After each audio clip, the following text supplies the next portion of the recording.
You're listening to Discography Discussion, episode 136, It Prevails, hosted by Dan Terry. I don't want to be a total dick. I mean, it happens, but I don't want to be. And Mark? You're like timestamping that shit right now. And Joseph Wren. Buy in bulk, that's what Lemmy always said. Presented by discussmetal.com. And if you think it prevails, but for how long, then you are ready for this episode of Discography Discussion. I am Joe. That is Dan. Challenge accepted, sir. We're talking about It Prevails. We are. I'd really never listened to this band before this podcast, so this was all news to me. It is kind of interesting that it launched right after, or at least that we're recording it right after we did the Shai Hulud episode.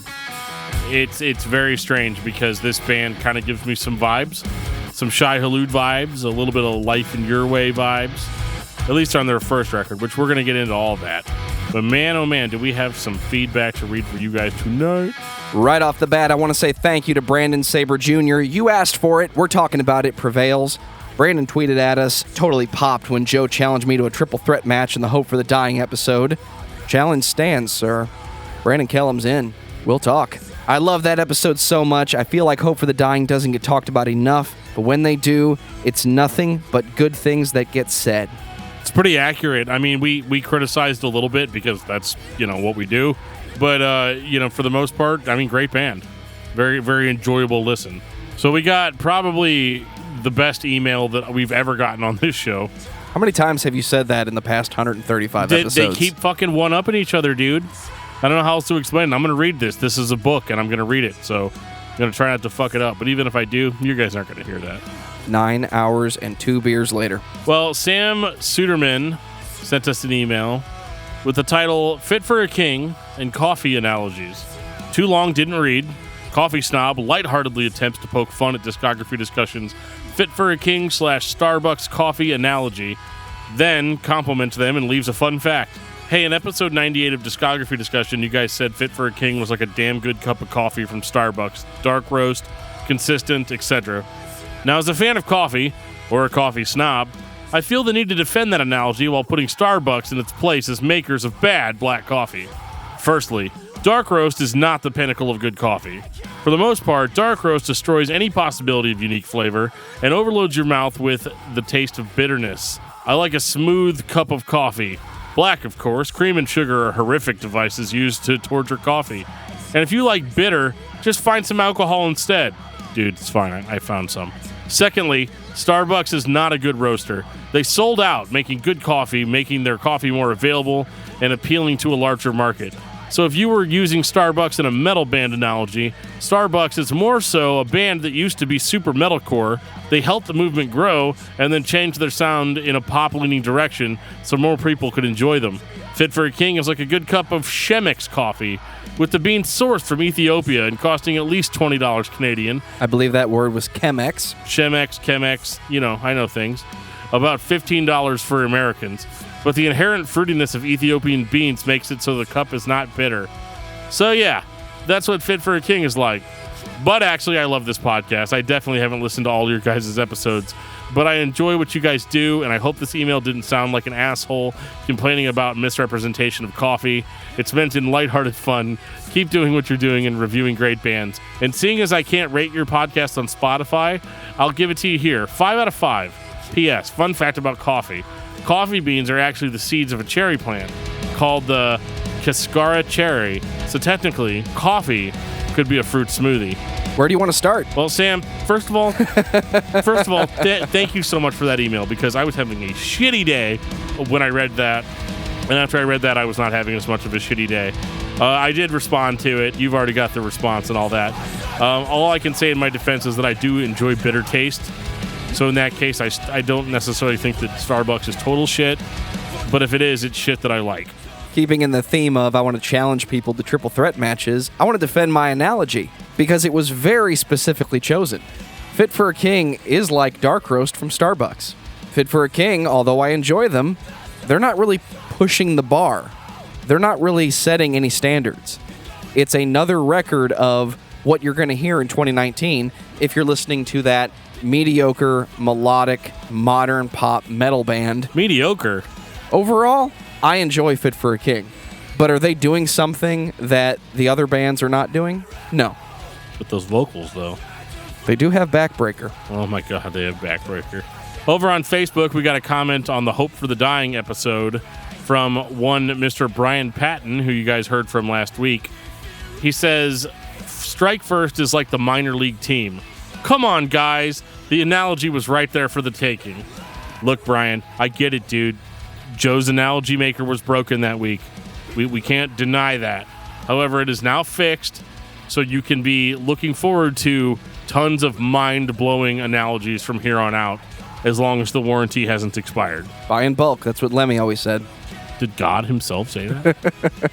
On the Rammstein episode featuring Matt Nas of Roach Coach, we got a comment from Marshall Bear saying, 2 of my favorite podcasts collide. Ought to be good.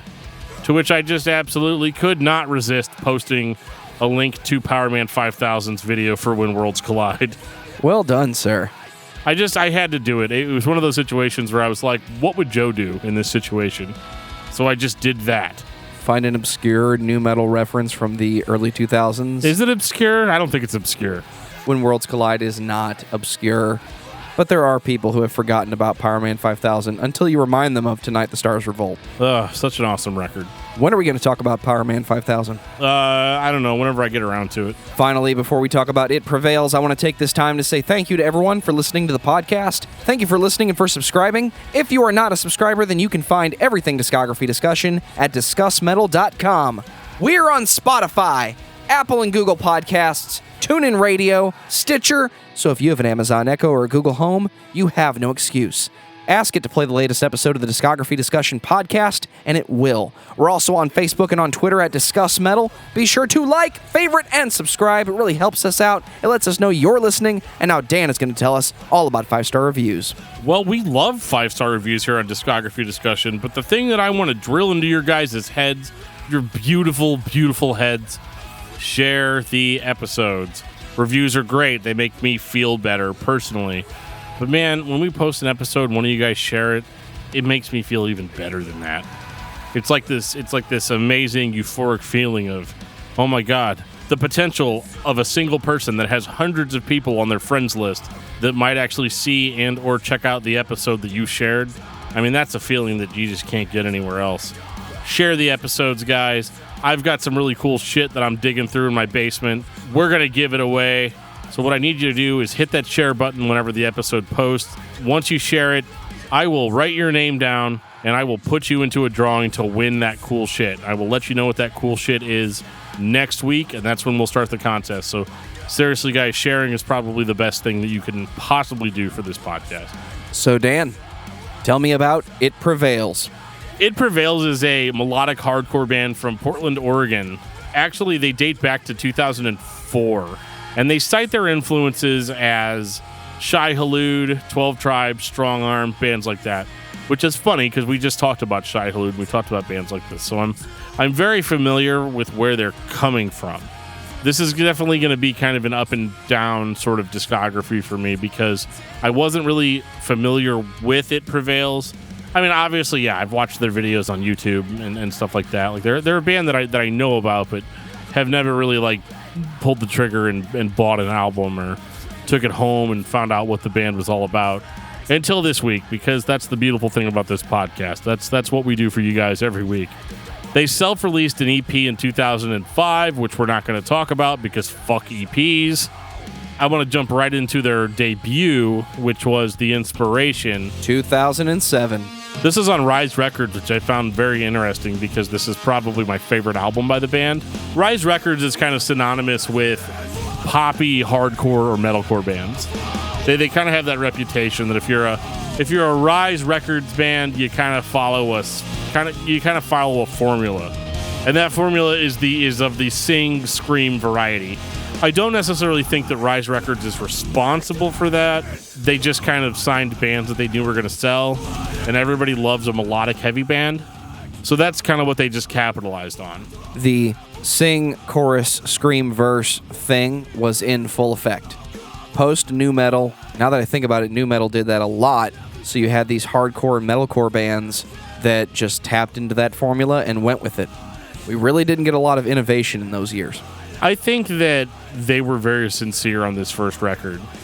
This is the first It Prevails album that I really feel like has that influence of Shai Hulud and Strong Arm and bands like that.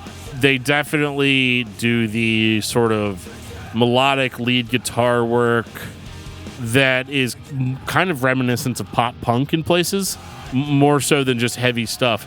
But they mix it with heavy vocals and heavy rhythm guitar and drums and bass and all that good shit. And like they definitely sound reminiscent of the bands that they're influenced by on this record. So like you can criticize Rise Records all you want, but the reality is that the best album that this band put out was on Rise Records. It's the most legitimate as far as being a melodic hardcore release and just being sincere in what it was. This is definitively my favorite record by this band. Right off the bat. Yes, and that normally doesn't happen. Like usually when I listen to a band, I see them kind of turning into the band they're going to be. And I don't get that from this band. I think this band wanted to sound like a melodic hardcore band, like the bands that we mentioned, and they largely succeed in that on this record. It's a lot of the same shit that I said about Shai Hulud. Passionate vocals, technical melodic guitar playing. They have it all. They put it all together really well, and it hits me in the emotional. It hits me in the feels in a way that a lot of heavier bands don't. It makes me feel the music. It makes me feel like it's so much more important maybe than it really is. But I love the passion, the vocals, and I love just the way the whole product comes together. I think It Prevails did a great job. The only knock I really have on this band and this sound is in 2007. There's no reason why I'm going to listen to this band when Shai Hulud exists. I think if I had known about this band earlier, this would be a record that lives on the shelf in the ether of hardcore bands from the early 2000s. I don't know that I hear anything that stands out for me personally, but I will say the band at that time sounds like a band I would have enjoyed seeing live. When I'm headbanging up front, I'm usually in sync with the drummer, and this record just makes me want to bob for the entire 30 minutes and 30 seconds that these guys are playing. I don't hear anything special or spectacular, but it's good enough for going to the hardcore show, and It Prevails comes out. To that extent, it works. I think it totally works, and I don't think musically it's all that out of left field from like what we were doing with End of Destiny around the same time. You know, like having that melodic, you know, because basically in End of Destiny we had a pop punk guitar player, and so he brought that like prettier, more melodic sound into it, and then I just screamed over it, which, you know, like I'm not comparing like It Prevails to us. Obviously their record was far more produced and, you know, had a lot more dollars in it than ours did. You can say successful. It's okay. Successful, you know. It sounds a lot better, you know, and that's. But like when I listen to it, I definitely hear what I thought End of Destiny was in my head, or what we were trying to achieve. But you know, the thing is that you know, It Prevails achieved it on this record. It's a very good record by the band. It's a great debut. And I was pretty stoked whenever I heard this because I was like, all right, cool. This band's going to be great, and I'm going to enjoy it. It's going to be Shai Hulud all over again, and I didn't even know about it. Unfortunately, that's not really what happened. 2009, Capture and Embrace. Starts off strong.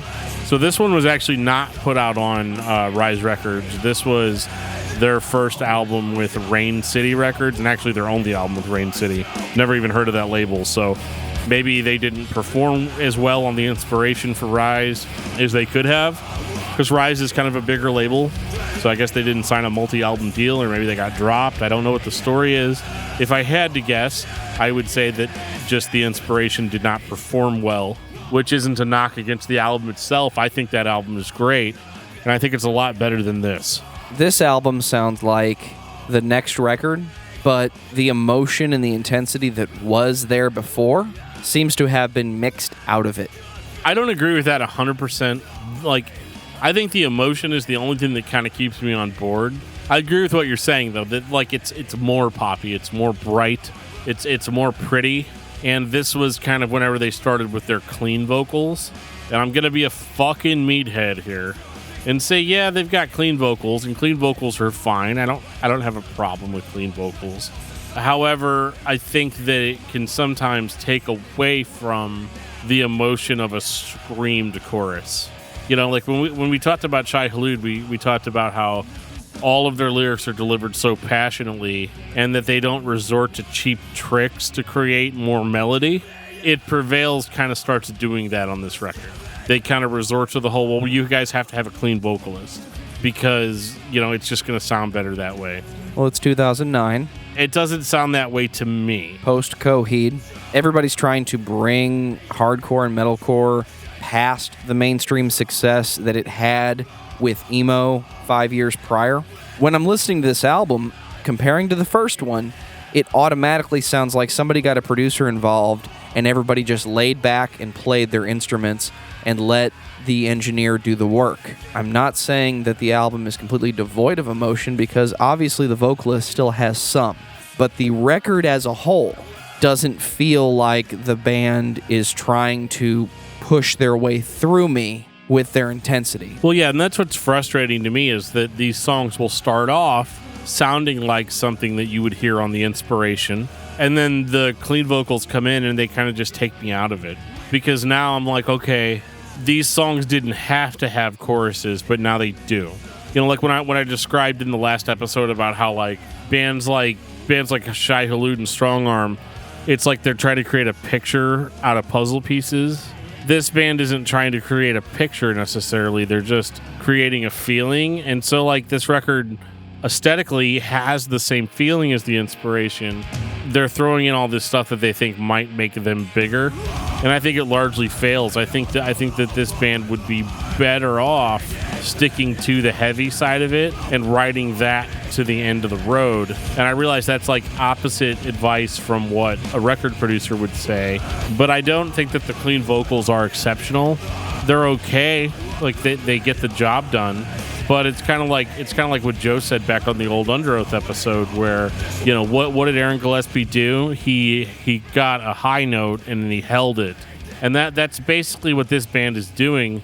But it's not like the guy doing the clean singing is particularly exceptional at it.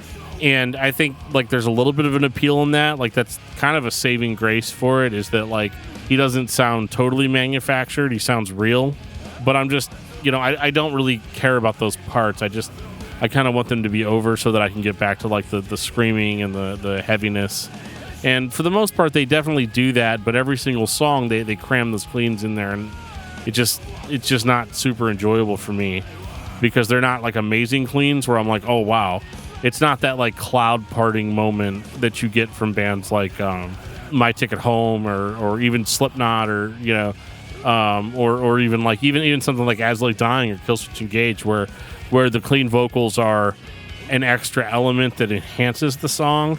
Here, it's almost like they're just there just to be there, and so that they don't really add anything to the song. You could remove them and the songs would be just as good.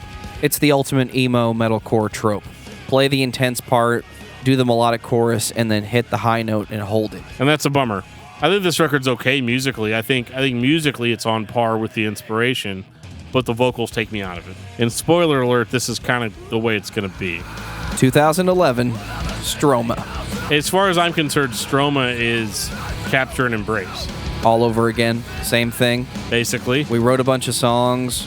We kind of played slower than we did on the last record. Now we're going to hit that high note that everybody's looking for, right? It's 2011. We still want that. We didn't want that.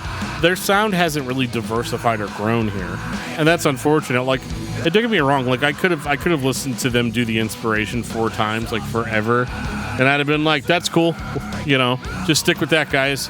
On a personal level, I could have listened to the Inspiration 4 times, and been like, "This is a pretty good band. Not particularly innovative, but good."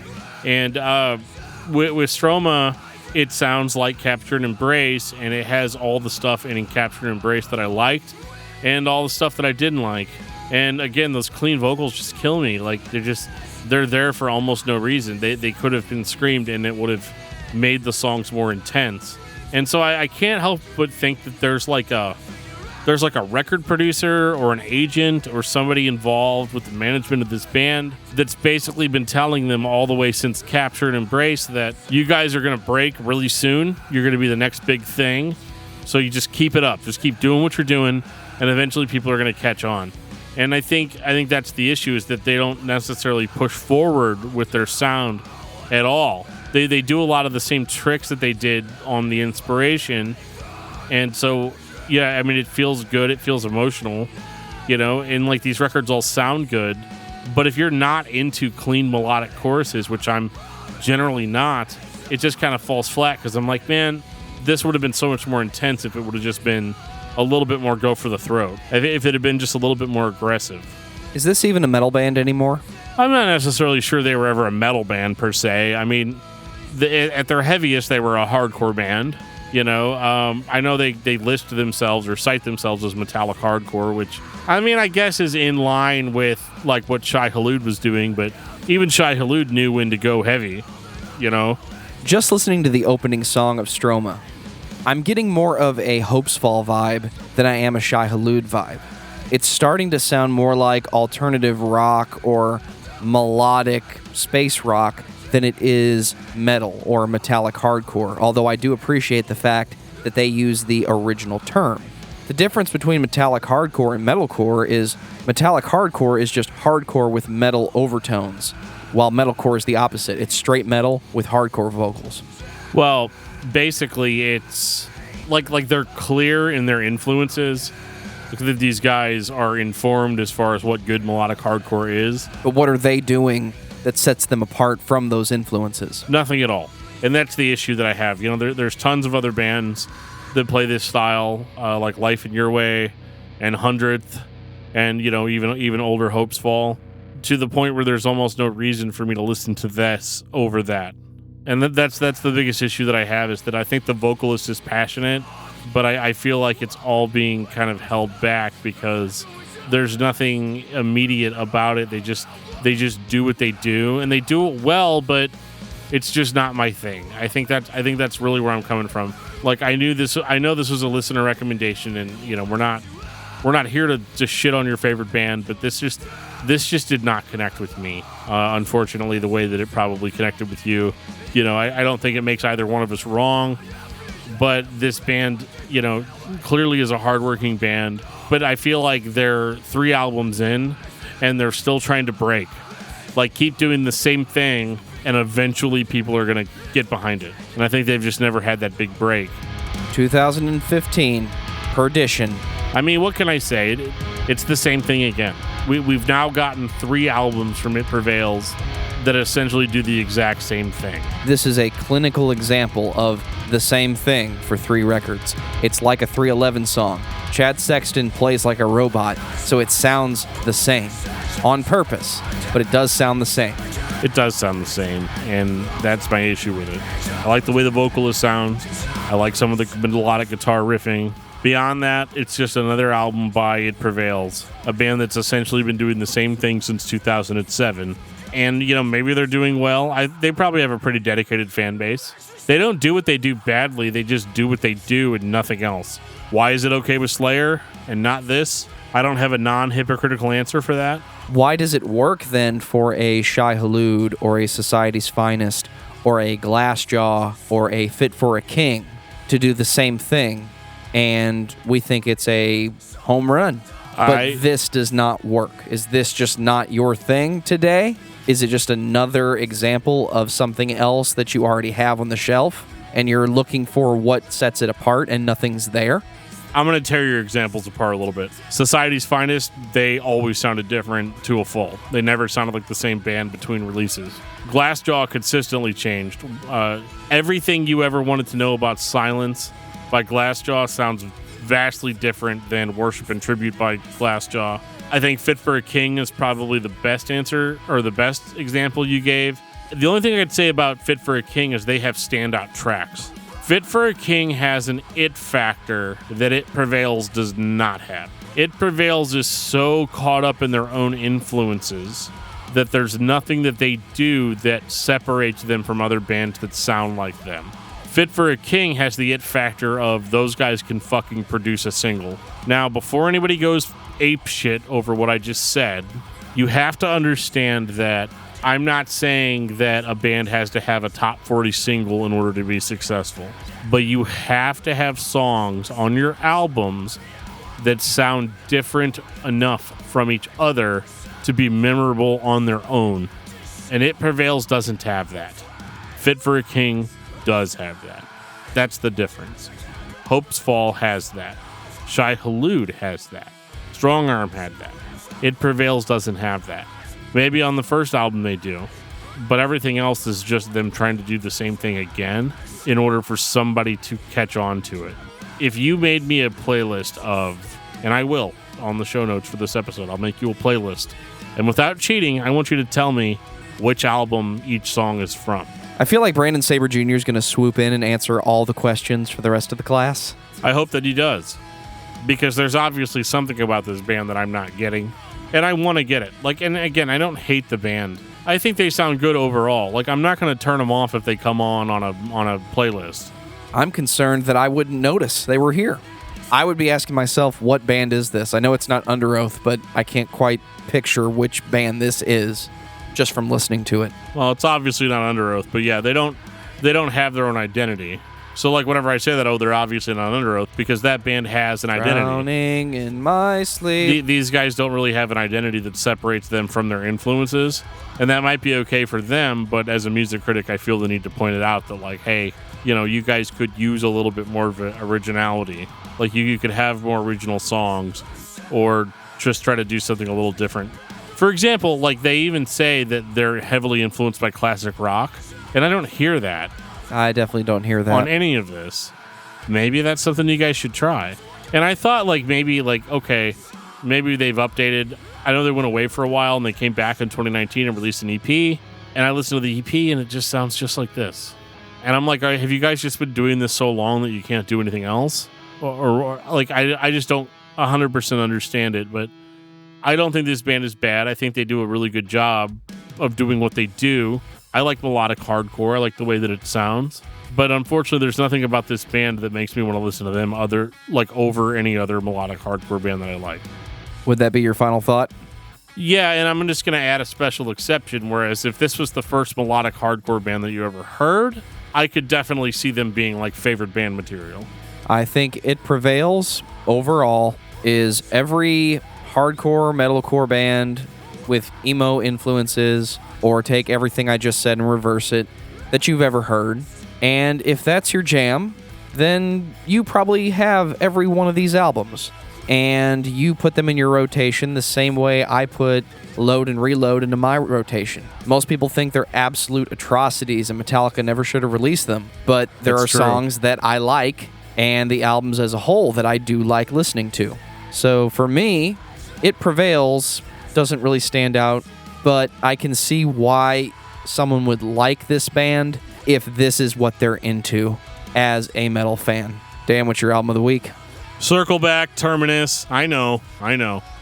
They're not paying me, but I love it. I'm glad you mentioned pop punk earlier, because mine is Sum 41, Chuck.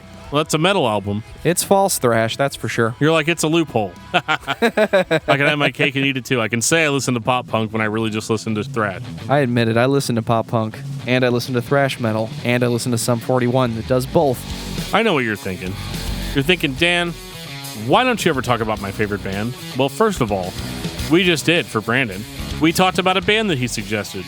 Do you want us to talk about a band that you suggest? Hit us up. You know where we're at. We're on Facebook, facebook.com/discography discussion. We're on Twitter at discussmetal. We even have a Discord server that you can join and talk to us all the time. There's tons of people on the Discord server that talk to us all the time. If you're not one of those people, then you're missing out. There's a link in the show notes. It'll take you right to our Discord server.